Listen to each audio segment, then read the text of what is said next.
So I read something earlier today that kind of made my blood boil a bit. We were well aware that Haller has gone to Ajax, and it's clearly a big drop in terms of the transfer fee, in terms of what we paid for him.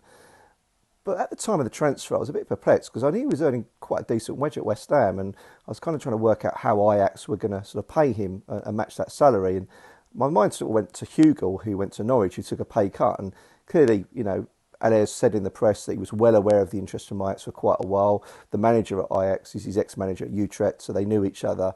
So I kind of thought that that's what's happened. But allegedly, according to this report, he was on 130 grand a week at West Ham. He's picking up a salary of around 90,000 at Ajax. So guess who's made up the shortfall? Yep, you got it. It's West Ham. And it's kind of crazy because I know you could say we've saved on his salary over a longer term contract because he was on a quite a long term contract. But ultimately, if you want to go, right, go. It just doesn't make sense. So quite frustrating. Clearly, we're now in a position where we have got some money. We need to get a striker in, and if you go for the list of strikers we've had under the Golden Sullivan era, it's not great. I mean, Arnautovic was fairly successful up front. Antonio's done a great job coming in as a centre forward. Let's not forget he joined us as a winger. He's played right back as well, so he is ultimately a very good utility player.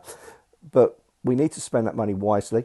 We've got to give it some thought and process in terms of the scouting methodology and what we're looking at, because we are desperately crying out for someone who can play up front on their own, because that's what it will be. It won't be 4-4-2, and score a lot of goals. And if you go back, you've got Jermaine Defoe, but really you're going back as far as McAvenny and Cotti, maybe sharing them in the Championship, but in the top division, we have to go back quite a long way, maybe Dino, to get a striker that regularly scored goals. So let's see what happens. Watch this space.